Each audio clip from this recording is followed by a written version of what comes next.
Welcome back to chemistry अड्डा दोस्तों।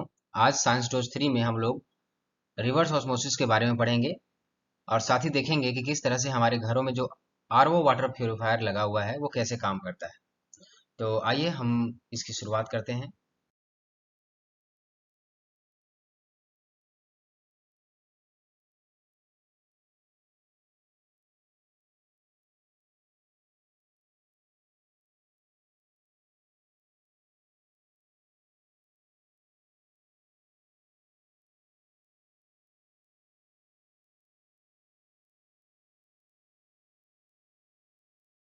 तो दोस्तों, रिवर्स ऑस्मोसिस को समझने से पहले थोड़े हमें एसपीएम को रिकॉल कर लेते हैं कि एसपीएम के बारे में हम लोगों ने क्या सीखा था। हम लोगों ने एसपीएम के बारे में सीखा था कि एसपीएम में बहुत ही नैनोमीटर के sub layer, porous sub layer होते हैं, जो कि 1 नैनोमीटर से भी उनकी साइज काफी कम होती है, जिससे जो सॉल्वेंट पार्टिकल्स हैं वही अंदर जा पाते हैं।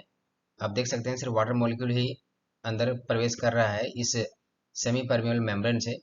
ये हमारा एक मेम्ब्रेन है जिसमें छोटे छोटे छिद्र हैं, और उसी छिद्र से, उसी पोर्स से हमारे जो पार्टिकल के साइज जिनकी 1 नैनोमीटर से कम है वही पास कर रहे हैं। जनरली हमारा वाटर ही पास करता है, बाकी जो सॉलिड पार्टिकल्स हैं, सस्पेंडेड पार्टिकल्स हैं या फिर डिजॉल्व सॉलिड्स हों, वो सारे इसमें रुक जाते हैं और हमारे पास प्योर वाटर देखने को मिलता है। ये बेसिक मैकेनिकल फिल्ट्रेशन प्रिंसिपल का इस्तेमाल करता है, साथ ही इलेक्ट्रो रिपल्सिव फोर्स का एट एटॉमिक लेवल का जो प्रिंसिपल है उस पर वो काम करता है। ये चीज़ को हम लोगों ने कल प्रीवियस लेक्चर में, प्रीवियस साइंस डोज में हम लोगों ने देख लिया था। आज हमारा टारगेट होना चाहिए कि किस तरह से हम ऑस्मोसिस समझें, देन फिर हम रिवर्स ऑस्मोसिस को कैसे समझेंगे। तो नेक्स्ट हम लोग समझते हैं दोस्तों कि ऑस्मोसिस क्या होता है। तो दोस्तों, अब हम लोग ऑस्मोसिस को समझेंगे, देन इसको किस तरह से रिवर्स कर सकते हैं उस चीज को देखेंगे। ऑस्मोसिस बहुत ही सिंपल चीज है दोस्तों। जनरली हम लोगों के दिमाग में क्या रहता है कि चीजें जो होती हैं, अगर हाई लेवल पर हैं तो वो हमेशा लो लेवल पे आना चाहती हैं, राइट। लेकिन ऑस्मोसिस के केस में क्या होता है, चीजें लो लेवल से हाई लेवल की तरफ, अर्थात लो कंसंट्रेशन से हाई कंसंट्रेशन की तरफ चीजें मूव करती हैं। ये ऑस्मोसिस के केस में उल्टा देखने को मिलता है। ये कैसे पॉसिबल है?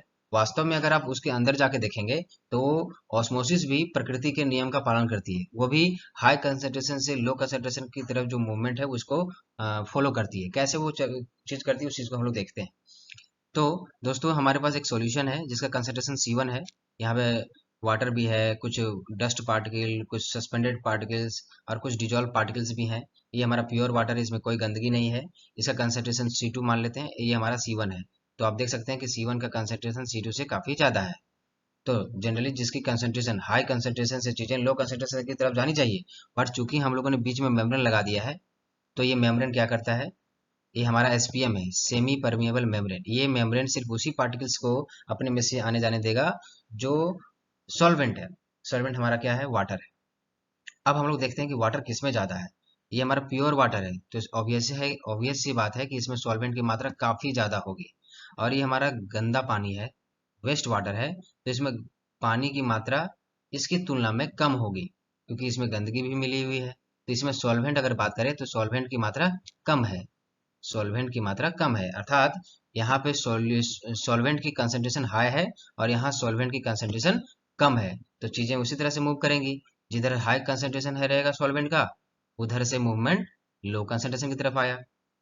लेकिन अगर सोल्यूट की बात करें तो सोल्यूट यहाँ पे ज्यादा है, इधर हमारा सोल्यूट ज्यादा है। C1 कंसंट्रेशन में सोल्यूट हमारा ज्यादा है और इधर C2 वाले कंसंट्रेशन में सोल्यूट कम है। तो सोल्यूट का मूवमेंट इधर से इधर होना चाहिए, बट ऐसा नहीं हो पाएगा क्योंकि हम लोगों ने एसपीएम लगा दिया है दोस्तों। एसपीएम सिर्फ सॉल्वेंट को ही अंदर जाने देगा, सोल्यूट को अंदर बाहर जाने नहीं देगा। तो बेसिकली जो ऑस्मोसिस है वो नेचुरल जो टेंडेंसी होती है लिक्विड की या गैसेस की फ्लो करने की, उसी प्रवृत्ति को फॉलो करता है। बस हमने थोड़ा सा उसको अंदर जाके समझा कि जिधर सॉल्वेंट की मात्रा ज्यादा है वहां से जो चीजें हैं वो लो सॉल्वेंट कंसंट्रेशन की तरफ मूव करेंगी। ध्यान रहे, जब हम लोग कहते हैं कि हाई कंसंट्रेशन तो हम लोग सोल्यूट की जनरली बात करते हैं। तो हम लोग इस डिफिनेशन को याद रखेंगे हमेशा कि जब एक स्पॉन्टेनियस मूवमेंट होता है from high concentration to low concentration solvent particles का, तब उसे ऑस्मोसिस कहते हैं।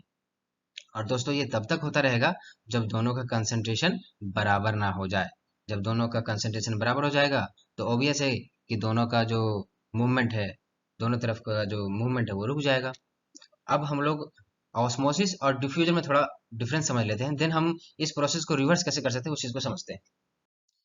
तो दोस्तों ऑस्मोसिस में क्या हुआ कि जिधर सॉल्वेंट ज्यादा था वहां से वह लो सॉल्वेंट कंसंट्रेशन की तरफ मूवमेंट किया एसपीएम के थ्रू।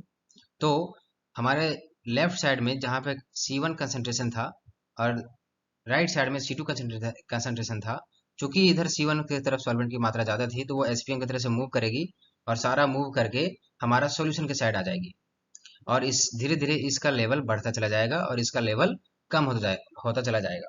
तो जो दोनों के जो बीच का जो लेवल है, जो डिफरेंस है, वही हमारा ऑस्मोटिक प्रेशर क्रिएट करेगा। ऑब्वियस सी बात है दोस्तों कि जितनी मात्रा में यहाँ से सॉल्वेंट पार्टिकल इधर निकल के आएगी उतना ही इसका लेवल बढ़ेगा, और ये तब तक चलता रहेगा दोस्तों जब तक कि दोनों का concentration C1 equals to C2 ना हो जाए।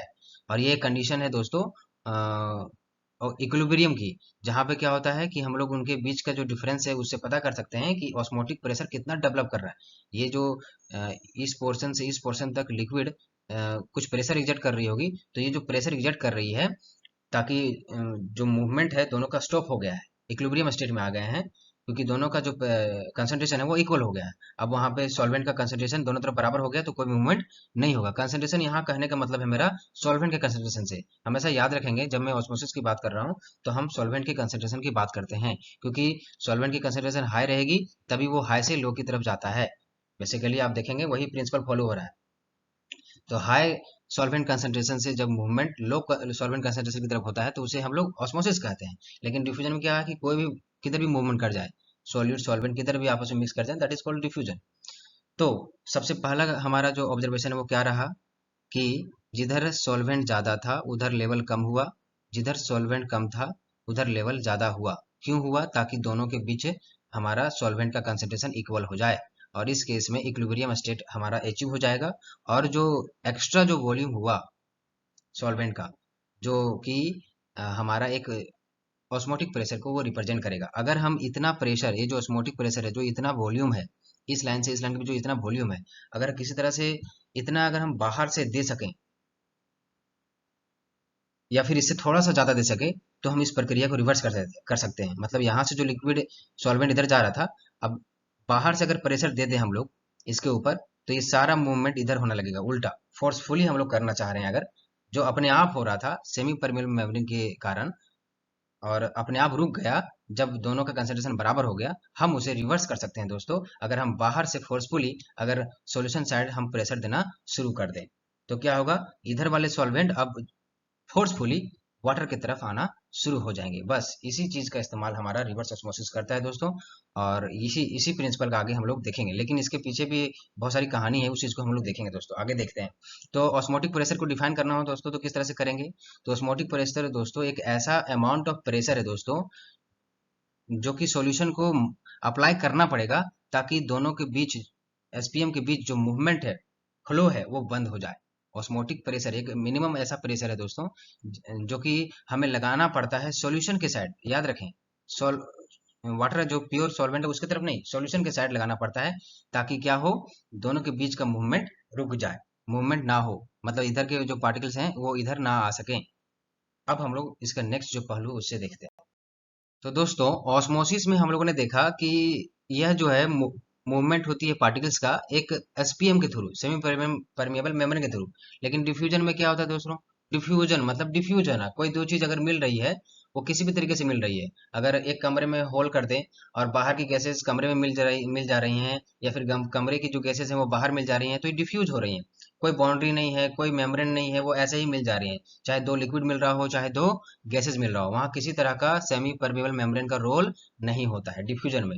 वहीं अगर ऑस्मोसिस की बात करें दोस्तों, तो ऑस्मोसिस में क्या होता है कि इसमें सिर्फ सॉल्वेंट पार्टिकल्स का ही मूवमेंट होता है एक साइड से दूसरे साइड। लेकिन डिफ्यूजन में सॉल्वेंट, सोल्यूट सभी तरह के पार्टिकल्स का मूवमेंट हो जाता है, क्योंकि वहां पे किसी तरह का मेम्ब्रेन नहीं लगा है।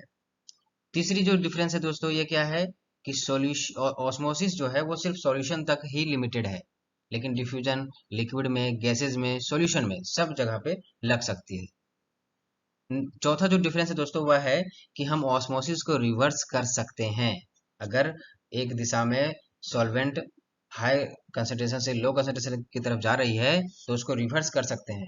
इसी चीज को हम लोग आगे आगे रिवर्स ऑस्मोसिस के नाम से पढ़ने वाले हैं। कैसे कर सकते हैं उस चीज को आगे देखेंगे। लेकिन डिफ्यूजन की बात करें दोस्तों, तो जब गैसेज मिल जाएंगी तो आप उन्हें कभी भी रोक नहीं पाएंगे, कभी भी रिवर्स नहीं कर पाएंगे, क्योंकि वो पूरी तरह से मिक्स हो जाती हैं। तो ये हमारा बेसिक डिफरेंस था ऑस्मोसिस और डिफ्यूजन के बारे में। आपको ये समझ में आ गया होगा मेरे ख्याल से। अब हम लोग आगे बढ़ते हैं कि किस तरह से जो स्पॉन्टेनियस मूवमेंट हो रहा था ऑस्मोसिस में, क्या हो रहा था, स्पॉन्टेनियस मूवमेंट हो रहा था सॉल्वेंट पार्टिकल्स का हाई कंसंट्रेशन से लो कंसंट्रेशन की तरफ। तो उस चीज को कैसे हम लोग रोक सकते हैं या फिर रिवर्स कर सकते हैं, उस चीज को देखते हैं।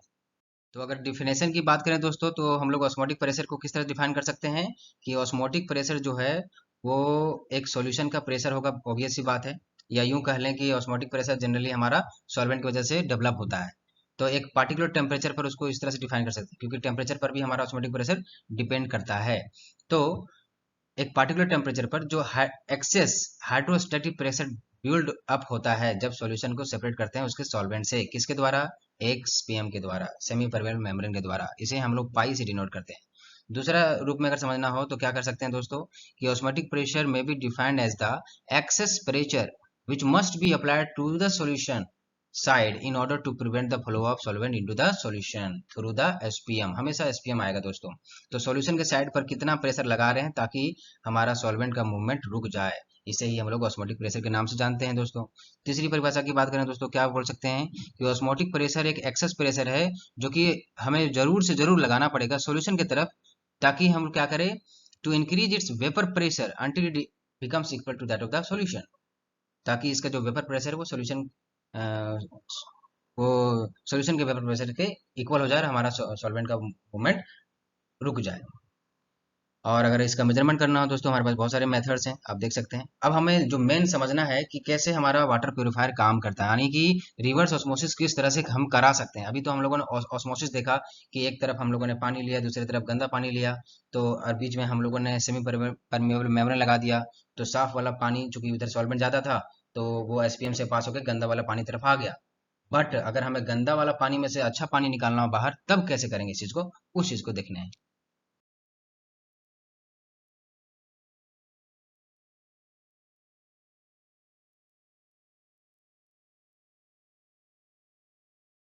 तो दोस्तों इस ऑस्मोसिस से चार चीजें हमें देखने को मिली। क्या है वो चार चीजें देखने को मिली? पहला, कि जो सॉल्यूशन के साइड जो कंसंट्रेशन था, पहले इधर कंसंट्रेशन ज्यादा था, चूंकि इसमें पानी आने लगा तो इधर कंसंट्रेशन धीरे धीरे कम होने लगा। तो पहला ऑब्जर्वेशन ये हुआ कि इधर कंसंट्रेशन जो कि ज्यादा था, C2 हमारा ज्यादा था, इधर C1 था, इधर C2 था, तो C2 हमारा ज्यादा था।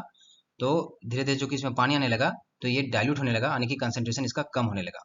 दूसरा, कि इसका लेवल बढ़ने लगा, सॉल्यूशन का जो लेवल है वो बढ़ने लगा। और तीसरा, जो फ्रेश वाटर साइड है, जिधर हम लोग प्योर वाटर लिए हैं, उधर उधर लेवल क्या हुआ, डिक्रीज होने लगा। और जो चौथा ऑब्जर्वेशन है वो क्या हुआ, कि अगर फ्रेश वाटर साइड तरफ अगर कोई इम्प्योरिटी होगा सपोज, तो वो क्या होगा, धीरे धीरे उसमें कंसेंट्रेशन, उसकी मात्रा बढ़ती चली जाएगी, क्योंकि इसमें पानी कम हो रहा है। और जो इम्प्योरिटीज अगर होंगी कुछ भी फ्रेश वाटर में, तो उसकी कंसेंट्रेशन धीरे धीरे with respect to that quantity increase होते चली जाएगी। तो ये चार ऑब्जर्वेशन थे दोस्तों। अब आप नेक्स्ट जो पहलू इसको समझते हैं। तो दोस्तों अभी मैंने जस्ट कहा कि ऑस्मोटिक प्रेशर एक डेवलप हो जा रही है और एक इक्विलिब्रियम आ जाएगी। ऑस्मोसिस हमेशा चलती नहीं रहेगी, एक ऐसा समय आएगा दोस्तों जब क्या होगा कि प्योर वाटर का फ्लो वाटर के साइड से सॉल्यूशन तरफ जो है वो रुक जाएगा। किस केस में रुकेगा दोस्तों, जब दोनों तरफ जो दोनों तरफ जो होगा वो हमारा कंसंट्रेशन क्या हो जाए, इक्वल हो जाए, सॉल्वेंट का concentration C1 equals to C2 हो जाए। तब इस केस में क्या होगा, ऑस्मोटिक इक्विलिब्रियम स्टेब्लिश हो जाएगा। तो हम लोग देख सकते हैं कि जो फ्लो है वाटर का from fresh side to the solution side, वो वो चलता रहेगा जब तक कि हमारा जो इक्विलिब्रियम है वो स्थापित ना हो जाए। दूसरे शब्दों में कहा जाए कि एक इक्विलिब्रियम स्थापित हो जाती है जब हमारा सॉल्वेंट का कंसंट्रेशन वाटर साइड और सॉल्वेंट का कंसंट्रेशन सॉल्यूशन साइड इक्वल हो जाता है। और जो ये प्रेशर डिफरेंस, मतलब जो वॉल्यूम डिफरेंस है, वही हमारा ऑस्मोटिक प्रेशर को डिनोट करेगा। अब दोस्तों यहीं से हमारा आरओ का, यानी कि रिवर्स ऑस्मोसिस का कंसेप्ट आता है। मैंने आपको क्या बोला दोस्तों, कि वाटर के साइड से सारा मूवमेंट सॉल्यूशन की तरफ हो रहा था और हमारा सॉल्यूशन यहाँ तक आ गया था। लेकिन अगर इधर से फोर्स लगा दे दोस्तों, फोर्सफुली अगर हम इसको बाहर से प्रेशर दे, तो क्या होगा, सॉल्यूशन के तरफ वाला जो सॉल्वेंट पार्टिकल है अब वाटर साइड तरफ मूवमेंट करेगा, और बाकी जो गंदगी रहेगी इसमें, इसमें अगर कोई सस्पेंडेड पार्टिकल्स हो, डिजॉल्व सॉलिड्स हो, कुछ भी हो, तो वो यहीं वहीं वहीं वहीं रुका रहेगा, क्योंकि ये जो हमारा एसपीएम है वो सिर्फ वाटर को ही आने देगा। तो चूंकि हम लोगों ने कितना फोर्स लगा रहे हैं दोस्तों, ये जो फोर्स रहना चाहिए दोस्तों वो ऑस्मोटिक प्रेशर से बड़ा रहना चाहिए। ये जो फोर्स रहना चाहिए वो पाई से बड़ा रहना चाहिए। पाई के बराबर रहेगा तो मूवमेंट तो उसी तरह से रुका हुआ रहेगा। लेकिन अगर थोड़ा सा भी पाई से ज्यादा दे देते हैं, यानी कि जो इन दोनों सोल्यूशन के बीच में ऑस्मोटिक प्रेशर बना हुआ था, जिसकी वजह से फ्लो रुक गया था, अगर उसे थोड़ा सा भी ज्यादा सॉल्यूशन साइड तरफ प्रेशर दे दे, तो अब उल्टा रिएक्शन होगा, मतलब उल्टा मूवमेंट हो जाएगा वाटर का। जो सॉल्यूशन तरफ वाटर था वो अब वाटर जो फ्रेश साइड है उधर चला जाएगा। तो ये हम लोगों ने रिवर्स कर दिया, पूरे ऑस्मोसिस प्रोसेस को रिवर्स कर दिया। बट इसमें भी एक प्रॉब्लम है। क्या है प्रॉब्लम, उस चीज को देखते हैं। तो दोस्तों इस केस में अगर हम बाहर से प्रेशर लगा रहे हैं दोस्तों, तो सॉल्यूशन साइड से जो वाटर है वो मूवमेंट करेगा फ्रेश वाटर की तरफ, और ये तब तक मूवमेंट होता रहेगा जब तक कि फिर से दोनों का कंसंट्रेशन बराबर ना हो जाए। बट हमें ऐसा नहीं करना है, हमें तो वाटर को प्यूरिफाई करना है। तो ये कुछ समय आने के बाद फिर से ये इक्विलिब्रियम में आ जाएगा। तो इस इक्विलिब्रियम को ना रखने के लिए हमें क्या करना पड़ेगा दोस्तों, इस चीज को आप समझिए, इस बात को कि क्या करना चाहिए मुझे इसके लिए। तो एक बात का आपको ध्यान देना पड़ेगा दोस्तों कि अ, जिधर हमारा सॉल्वेंट की मात्रा, या यूं कह लें कि अगर सॉल्यूशन का कंसंट्रेशन अगर बढ़ता है, अगर सॉल्यूशन का कंसंट्रेशन बढ़ता है, जैसे कि इस केस में आप देख रहे हैं, तो उस केस में क्या होगा कि उसका ऑस्मोटिक प्रेशर काफी कम होगा। और अगर सॉल्यूशन का कंसंट्रेशन कम है, मतलब इस केस में देखिए वॉल्यूम ज्यादा है, मतलब कंसंट्रेशन कम है, इस वजह से क्या होगा, इसका कंसंट्रेशन, इसका जो ऑस्मोटिक प्रेशर है वो थोड़ा हमें ज्यादा देखने को मिलेगा। तो इस केस में क्या होगा, दोनों एक दूसरे को बैलेंस करेंगे। लेकिन हमें बैलेंस नहीं करना है, हमें पानी साफ करना है। हमारा गंदा पानी सॉल्यूशन में रखा है, तो उसको साफ करने के लिए इसका सारा पानी इधर लाना है। लेकिन कुछ समय के बाद ये भी स्टॉप हो जाएगा। तो इस चीज को कैसे समस्या को कैसे दूर हटाएं, इस चीज को आगे देखते हैं।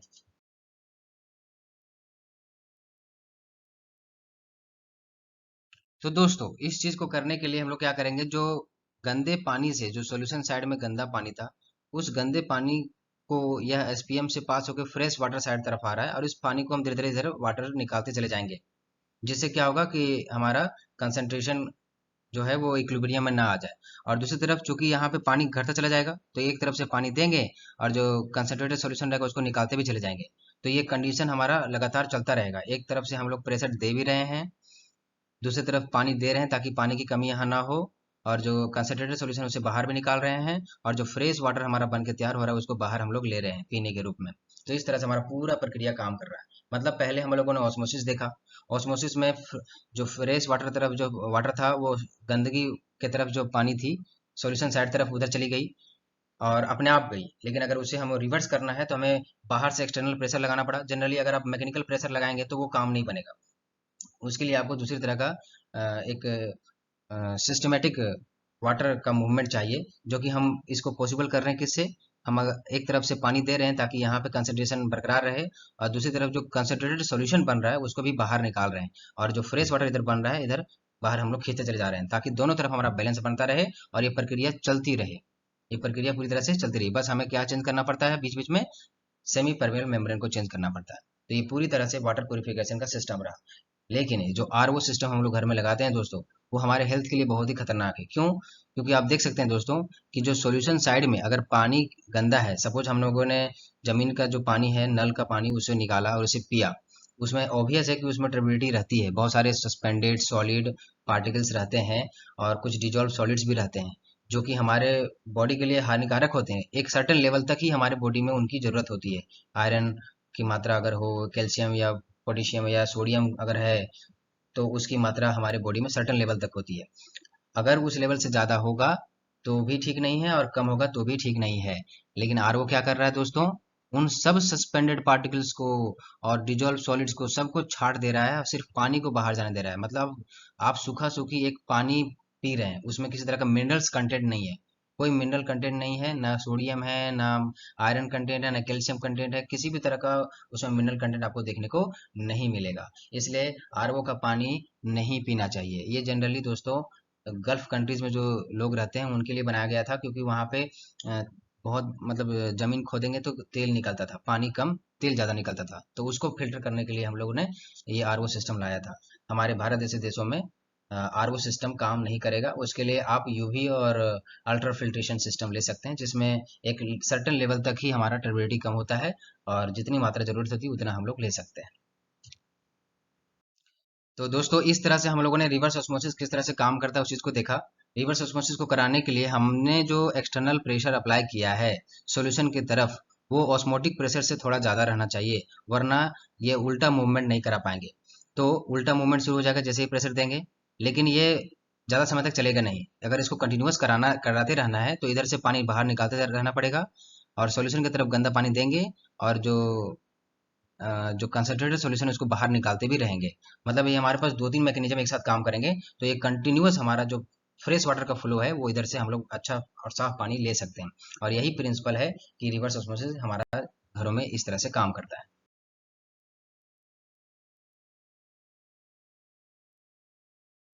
तो दोस्तों इस तरह से आपने रिवर्स ऑस्मोसिस के प्रिंसिपल को, वर्किंग प्रिंसिपल को समझा, किस तरह से हमारा घर में जो आरओ वाटर प्यूरिफायर लगा होता है वो किस तरह से काम करता है, हालांकि उसका यूज हमें बहुत ही कम करना चाहिए। तो इस चीज़ को हम लोगों ने देखा। आई होप आपको यह वीडियो हेल्पफुल लगा हो। Don't forget to like, share and subscribe. Thank you.